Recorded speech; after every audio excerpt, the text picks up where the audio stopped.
Is your idea of travel these days just walking to the mailbox in peace? Solo traveling for moms is trending right now. They say just one night away can recharge your brain. Where's mom? She's in Argentina. When will she be back? I don't know. I took a staycation in my own bathroom. 5 stars. Would cry there again. I'm Jody Stevens, Boundaries. God laid that word on my heart years ago.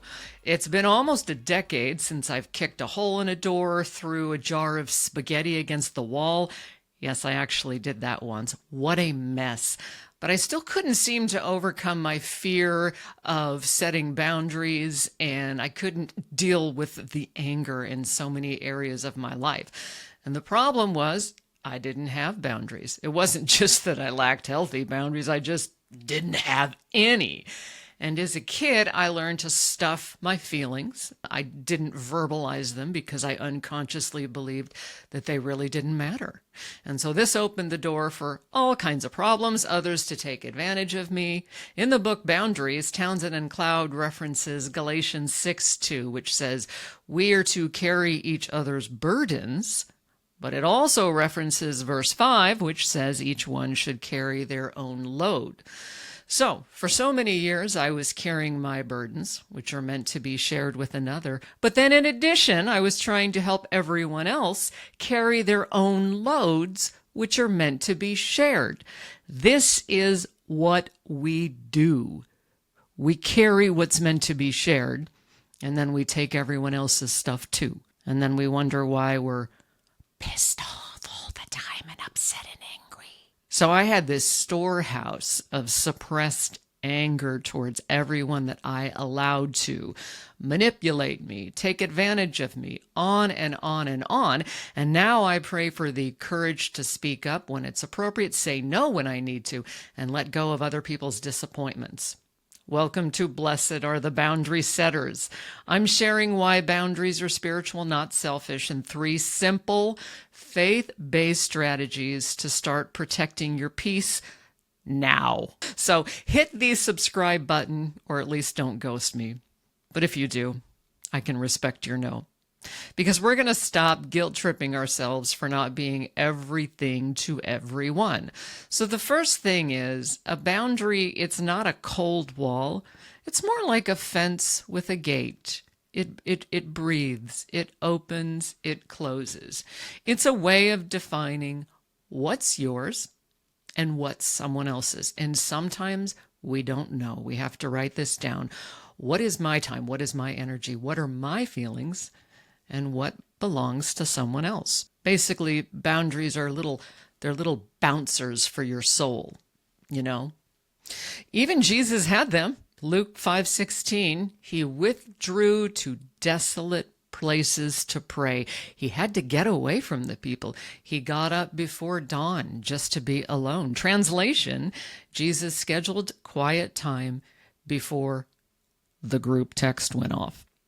You know, he didn't let everybody crash his peace. So if the Son of God had limits, we can too. And a boundary isn't unchristian, friends. Clearly we see that.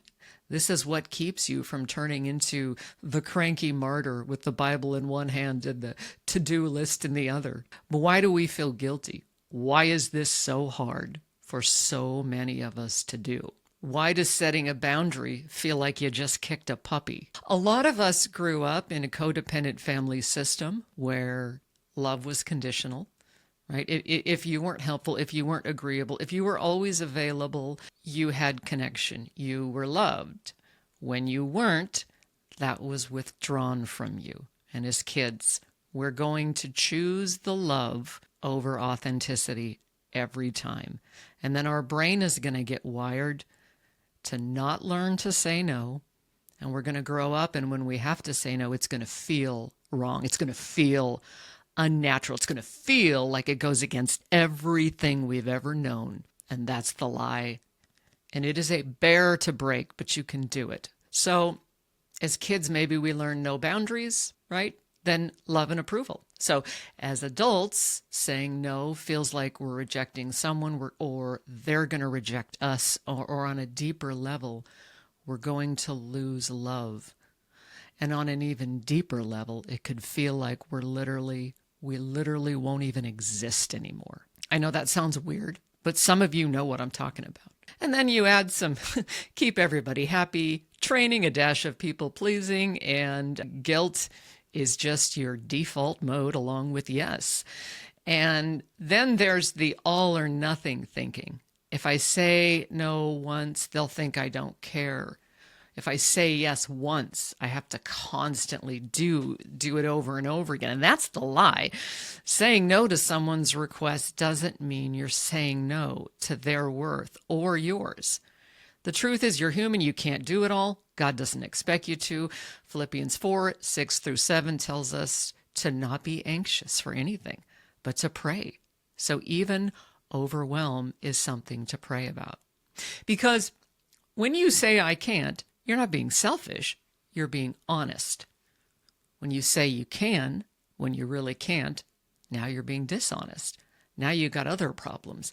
You got too much to do, and you're not even really being honest about it, right? So it's way more loving to say no and be honest than fake that you can do it. And you may need some conflict resolution, because this part's hard. This is really hard, especially if you were trained to be a yes person, because the conflict can feel so difficult. So for me, I could not deal with the conflict, so I would just ghost, right? And then, I just, come up with some dumb excuse. Try not to lie, like make it very vague, because just to straight up ask for my needs was super hard. So we may need some help. I mean, I've had to have therapy on just how to send an email to someone that was asking for something that I needed. It can be very hard. So getting help with that is super important, Again, Luke 5:16, Jesus withdrew to desolate places. Mark 1:35, got up before dawn. Even Jesus needed a break from people. I like to imagine him slipping out like, y'all handle breakfast. I'm heading to my secret spot with a do not disturb sign. Moms, it's basically the biblical version of hiding in the bathroom with snacks and pretending you're on a conference call. So even Jesus didn't let people crash his peace. So if the Son of God had boundaries and he was perfect, it is okay for you to not answer every text, carry every burden, or host every potluck. So here are some practical strategies. Now that we've diagnosed our spiritual exhaustion and people-pleasing addiction, let's talk some quick treatment strategies. So these are rooted in psychology and scripture that'll help you set boundaries without spiraling into a guilt coma. Reframe the guilt. This is a little bit of like cognitive behavioral. So when guilt pops up, and it will, name it. What do you want to call it? Meddling Martha, guilty Gus, whatever. Or it could be the church lady? Remember her? Could it be Satan? Whatever works for you. But saying no does not mean you're selfish, right? So, but that's what church lady's going to whisper.